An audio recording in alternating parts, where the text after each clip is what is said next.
Siemka, ja jestem Adacho i ostatnio na jednym z moich live'ów zostało mi zadane pytanie odnośnie moich wypraw w życiu za granicę. Ile razy byłem, gdzie byłem i mój bilans nie jest jakoś szczególnie bogaty. Tak naprawdę nie licząc jakichś wyjazdów blisko granicy na zawody judo czy na jakieś wymiany w podstawówce, to tak na dobrą sprawę mogę się pochwalić dwoma takimi wyjazdami, które były faktycznie turystyczne. Ostatnio 2 lata temu do Budapesztu i w 2015 roku do Ålesund, do Norwegii. Dlaczego wam o tym mówię? Dzisiaj uświadomiłem sobie, że mogłem się wtedy podczas lotu samolotem czymś zarazić. 10 lat temu. Lecąc z Gdańska do Ålesund, przelatywałem chwilę nad Szwecją. Lot nie był długi, trwał 1,5 godziny, więc nad Szwecją byłem kilkadziesiąt minut może. I myślę, że w tamtym momencie przelatując nad Szwecją, mimo tego, że byłem dość daleko od Sztokholmu, mogłem się zarazić syndromem sztokholmskim. Ponieważ dzisiaj wracamy do quizów Marcela Żuka.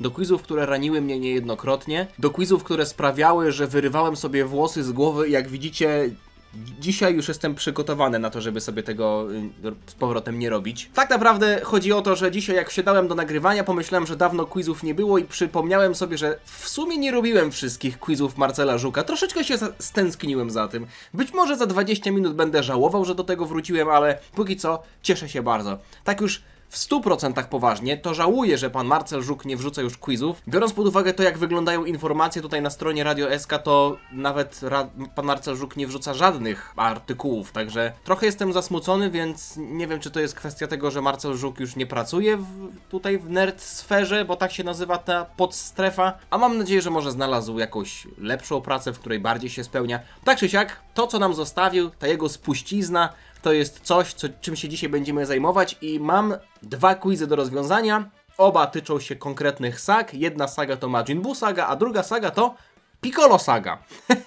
A na obrazku jest obrazek z sagi Saiyan, w którym Piccolo jest w ogóle ucięty. Widać tylko jego czoło.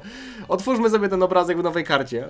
A nie, okej, dobra, tylko się nie wgrał. No ale jak jestem tutaj, to nie pokazuje się cały obrazek, także mamy tutaj Gohana i czoło Piccolo. Ja na temat dużego czoła coś wiem. Wiecie co? Zrobię rzut monetą i zadecydujemy, od której z sagi zacząć, od którego quizu zacząć. Mam tutaj taką fajną monetę, której też używam często na live'ach. Zrobimy tak, że 100 to jest saga Piccolo, a Sakura, czyli kwiaty wiśni, to jest saga Majin Buu. Ja rzut monetą robię i mamy 100. Czyli zaczynamy od tego, co jest przed waszymi ekranami. A w zasadzie na naszych ekranach, a przed moimi oczami. Pamiętasz Piccolo Saga? Czas to sprawdzić! Seria Dragon Ball doczekała się 3 kanonicznych serii, co z pewnością nie umknęło największym sympatykom tego anime. To jest tekst, który pojawia się w większości tych quizów i nie powiem, że mi się śnił w pewnym momencie, ale gdybyście obudzili mnie na przykład o 3 w nocy słowami wyszeptanymi do ucha Seria Dragon Ball doczekała się 3 kanonicznych serii. To myślę, że bym się obudził z krzykiem. Nie mamy wątpliwości, że każdy z was już dawno zdążył zapoznać się z przygodami Son Goku i jego przyjaciół. W tym quizie sprawdzimy, ile pamiętacie z sagi Piccolo. Hej, mamy tu jakichś fanów anime i mangi Dragon Ball? Świerszcz. Nie, no oczywiście, że mamy. 14 pytań. Dragon Ball Quiz. Jak dobrze znasz, a w zasadzie pamiętasz Piccolo Saga? Przyznam się wam, zanim wejdziemy na dobre w tę króliczą norę, to znalazłem 4 fajne quizy. Dzisiaj mam zamiar zrobić 2.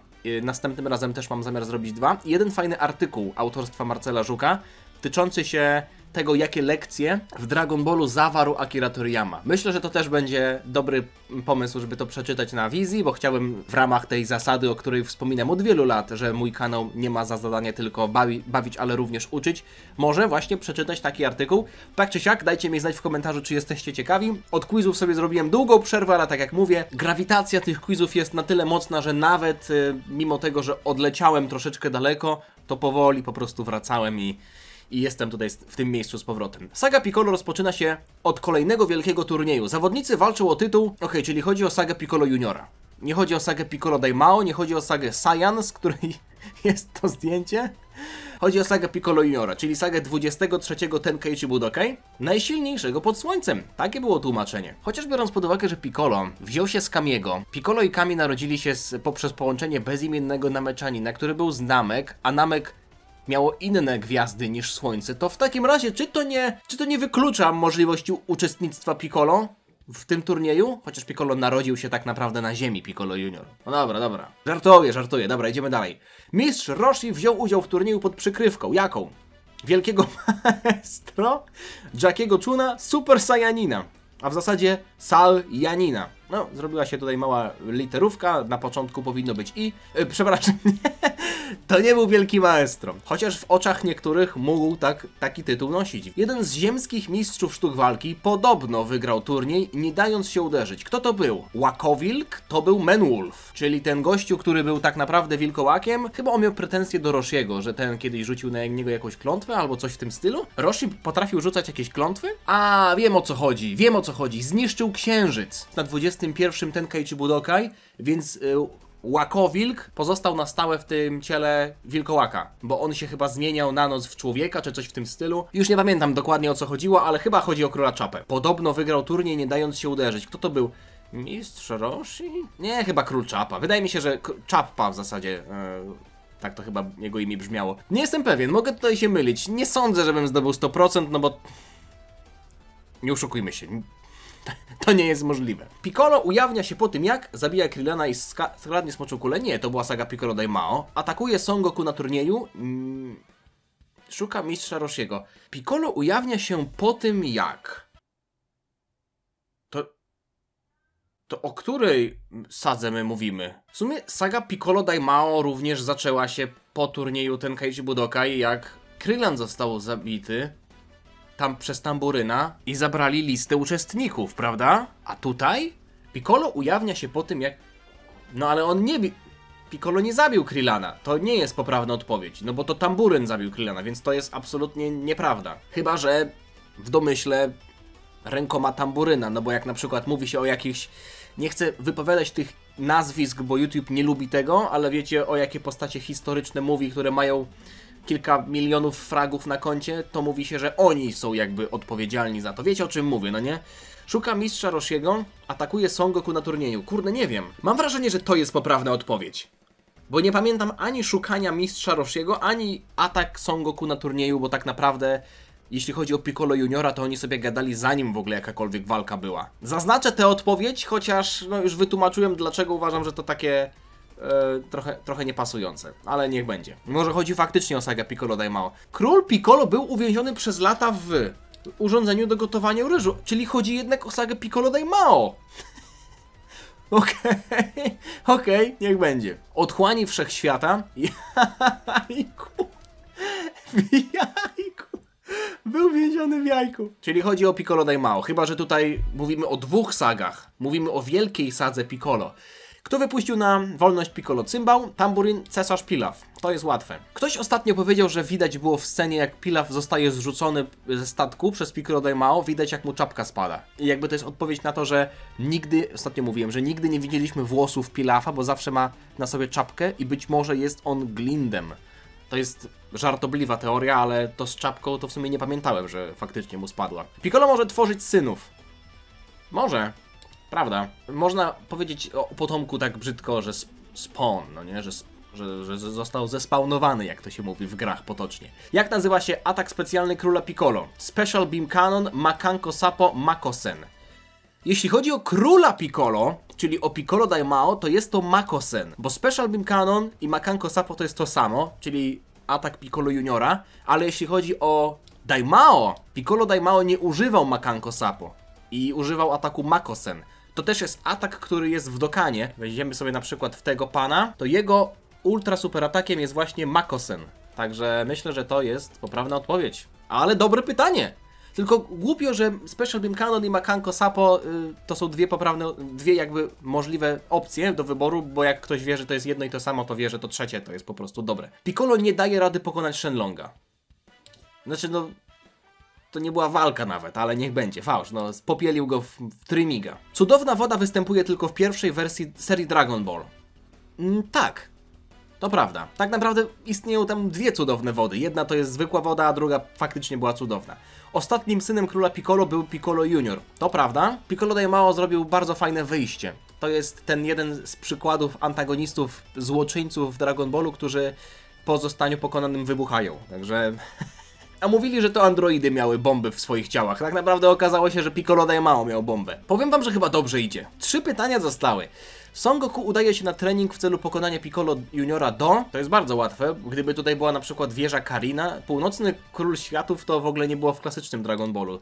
Poszedł do Wszechmogącego. Więc tutaj w sumie mamy 2 sagi. To nawet nie jest tyle co Piccolo Daimao saga, ani Piccolo Junior saga, tylko w ogóle saga, historia tycząca się 2 tych sag związanych z Piccolo.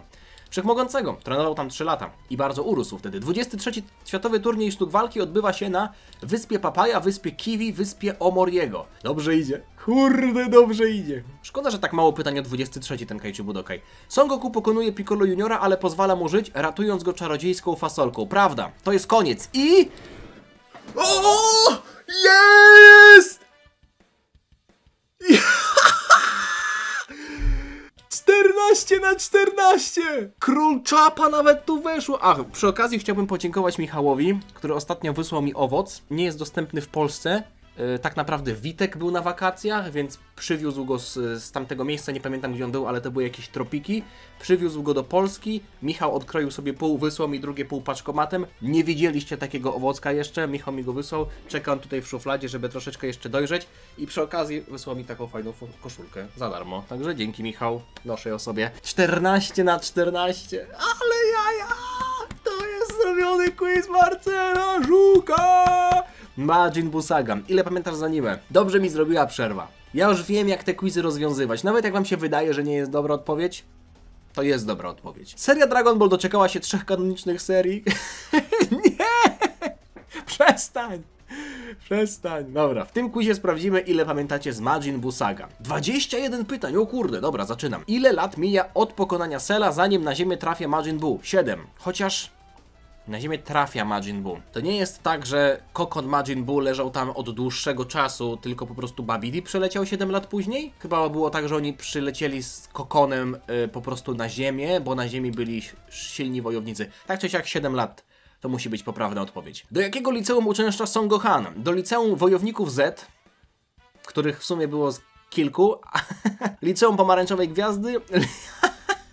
Liceum dla specjalnych uczniów. To Great Saiyaman by tam raczej chodził. Kto stworzył dla Gohana specjalny strój, aby ten mógł pozostać w ukryciu przed rówieśnikami? On sam, Chichi Bulma. Łatwe.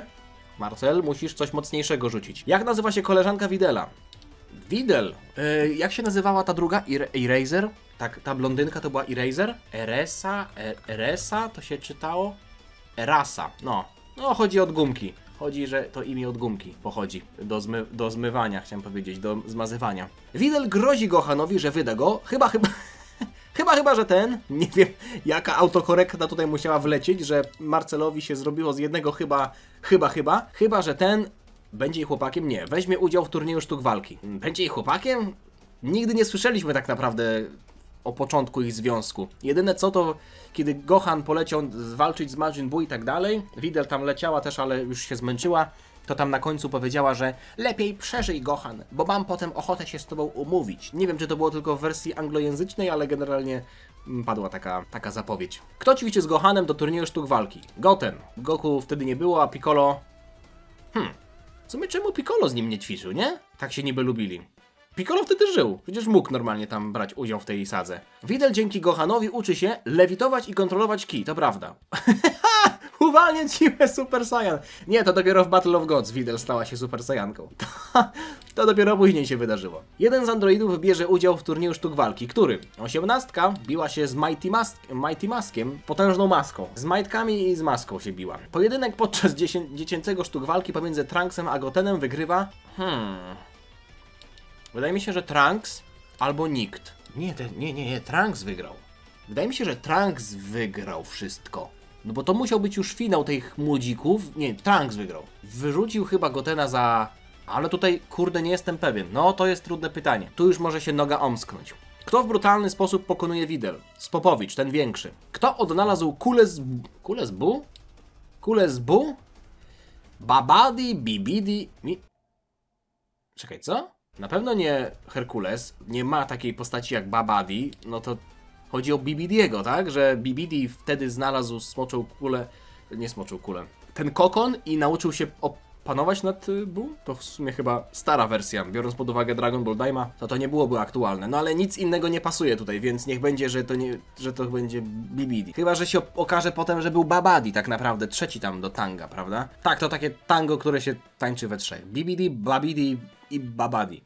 Dabura zaprasza 3 wojowników Z na statek Babadi. Okej, chyba jednak jest taka postać tutaj jak Babadi. Babadi. Szukaj.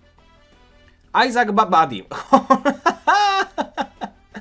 Słabe ma statystyki. Ma bardzo słabe statystyki. 4 mecze, 0 goli, 0 asyst, żółte kartki. No chyba, że to obrońca w sumie. A on 19 lat ma tylko? A, to jeszcze cała przyszłość przed nim. Transfermarkt, oni chyba będą kazali mi wyłączyć reklamy. Flashscore, lepsza strona. Pomocnik, no to tak średnio pomaga. Ostatnie mecze. 3-3 na ławce, poza składem. Zagrał minutę, poza składem na ławce. Wartość rynkowa. Ile zarabia taki Isaac Babadi? Chłop ma 19 lat, nie gra nic. Zarobki zawodników. Isaac Babadi tygodniowo zarabia 22 koła, czyli 88 000 złotych miesięcznie. Trenował, to teraz ma. Potrenował, zapał kontuzję i teraz pierdzi w stołek. I tak robi więcej niż Babidi, ok? Tak czy siak, Dabura zaprosił 3 wojowników Z do PSV Eindhoven. Kogo? Vegetę, Goku i Gohana. Piccolo tam nie było. Majin Piccolo to jest mit, także niech będzie. Piccolo w tamtym momencie był marmurowym posążkiem. Kto przyleciał na ratunek Vegecie w walce przeciwko Buu? Goten i Trunks. Obaj dostali knockout. Zobaczcie, na przestrzeni kilku odcinków tak naprawdę Vegeta znokautował 3 Saiyan. Znokautował Goku, uderzając go w tył głowy, potem znokautował Trunksa, uderzając karate takim chopem tutaj w szyję. Tak naprawdę Goku uderzył takim uderzeniem w tył głowy, a Gotena w brzuch. I co? Ile osób znokautował Vegeta w tamtym momencie? Vegeta miał najwięcej fragów. Vegeta zrobił najwięcej. No co mam wam powiedzieć? Takie są fakty. Statystyki nie kłamią. Isaac Babadi ma nawet gorsze statystyki niż Majin Vegeta. Jak Vegeta pokonuje Buu? Okej, jestem fanem Vegety, ale Vegeta nie pokonał Majin Buu. Vegeta wybucha, sam przy tym oddając życie. Vegeta używa Big Bang Attack. Vegeta zabija go za sprawą Final Flash. Tak, wybuchł, ale nie pokonał Buu. Nawet ja to pamiętam, nie będę tutaj wam mydlił oczu, że było inaczej. Son Goku podczas walki z odrodzonym Majin Buu traci czas, jaki pozostał mu na ziemi. Dlaczego? Ponieważ zmienia się w SSJ-3. Nosi poważne obrażenia, nie jest tu wytłumaczone. No nie, to akurat jest jasne. Kto zabija Babidi? Co to za postać Babidi? Aha, bo Babadi dalej żyje i gra w PSV, więc nigdy go nie... Okej, dobra. Kto zabija Majin Buu? Chociaż tak naprawdę potem był jeszcze... Tak, nie, no Piccolo go przeciął, ale on jeszcze żył i Majin Buu. Żył! Jakby tutaj był Piccolo i Majin Buu, to bym się zastanowił chwilę. Kto nauczył Trunksa i Gotena tańca fuzyjnego? Vegeta i Son Goku? Piccolo i Krillin? A to nie było tak, że Piccolo i Goku? Nikt, nauczyli się go sami. Piccolo i Krillin? A nie Piccolo i Goku? Na pewno nie Vegeta. No to chyba to Piccolo i Krillin, przecież Krillin też tam pomagał? Kto był pierwszym prawdziwym przyjacielem Majin Buu? Piesek czy... Nie, Herkules. Uleczony przez niego piesek. No i teraz interpretacja. Z kim się Buu zaprzyjaźnił jako pierwszym? Prawdziwym przyjacielem. Nie no, Herkules. Najpierw był Herkules, okej? Nie wierzę, że był piesek też był, Bi się nazywał, ale nadal się nazywa tak naprawdę, bo dalej żyje w kanonie. Jak chudy Buu pokonuje grubego Buu? W bezpośredniej walce przemienia go w czekoladę i zjada? Tak jest. Herkules zdradza grubego Buu. Nie, no co ty. Herkules był prawdziwym przyjacielem, a prawdziwi przyjaciele nie zdradzają. Jak ostatecznie zostaje pokonany Majin Buu? Fuzją Gotenks? Fuzją Vegetto? Genki Damo? Podobają mi się te odpowiedzi. Majin Buu zostaje na koniec uzdrowiony przez Dendę? Mam wrażenie, że pan Marcel Żuk boi się troszeczkę odmieniać te imiona. Nie dziwię mu się w sumie. Niech będzie. Wiadomo o co chodzi. Czy zostaje na koniec uzdrowiony? Nie. Fałsz. Dobra, jeśli tutaj będę miał maksa, to zostawiacie lajka. A jeśli nie będę miał maksa, to zostawiacie lajka, ale po 10 sekundach. What? 18 tylko? O nie! Tracę formę! Zobacz odpowiedzi. Gdzie popełniłem błąd? Nie. O, kto odnalazł Kto odnalazł kulę z Bu? Babadi. Isaac Babadi ma lepsze statystyki niż myślałem. Czyli to był Babadi. Myślałem, że to jest wymyślona nazwa. Potem się okazało, że jednak Babadi istnieje. Gdzie jeszcze popełniłem błąd? Piesek był pierwszym przyjacielem. Okej. Moim zdaniem się wtedy jeszcze nie przyjaźnili, ale niech będzie. I co? Majin Buu zostaje na koniec uzdrowiony przez Dendę? Chodzi o grubego Buu, tak? Ale przecież on się potrafił regenerować, no to został uleczony? Ja pierniczę, nie wierzę. Nie dajcie się zwieść takimi łatwymi pytaniami. Zobaczcie, to jest 42 tom mangi Dragon Ball, polskie wydanie, strona 205. Spójrzcie na to. Na stronie 205 jest malutki obrazek, jak Dendy leży przy Bu. Goku mówi, no to przywróć Bu siły i wracajmy na ziemię. I to jest prawda. Tutaj nawet nie ma kwestii, którą Dendy wypowiada. Po prostu mamy, zobaczcie, wielkości mojego paznokcia obrazek, jak Dendy ulecza Bu. Widzicie, po tym można poznać quiz bardzo dobry. Że wymaga faktycznej wiedzy. A ja nie wiedziałem. Myślałem, że nie został on uleczony. Nie pamiętałem tego. I co teraz? Nadal możecie zostawić lajka, jeśli wam się podobało. Tak czy siak, tak jak mówię, jeśli jesteście fanami tych quizów, to mam jeszcze znalazłem jeszcze dwa quizy, których nie rozwiązywałem, autorstwa pana właśnie Marcela Żuka, który niestety już nowych quizów nie robi, ale no nie chcę tego zmarnować. Chciałbym po prostu wykorzystać ten potencjał do końca. Dwa kolejne quizy, które mam tutaj przygotowane z lipca zeszłego roku, drugi jest z końcówki czerwca. To jest Dragon Ball Quiz, jak pokonano tę postać i Dragon Ball Quiz, jak dobrze znasz złoczyńców z anime. Brzmi to bardzo ciekawie, więc tak wam tylko powiem, że takie quizy jeszcze mam na oku. Jeśli wam się podobało, możecie zostawić lajka. Jeśli nie chcecie niczego przegapić, zostawcie suba. I to tyle. Dzięki wam za oglądanie. Trzymajcie się. Na razie. Cześć. Dziana.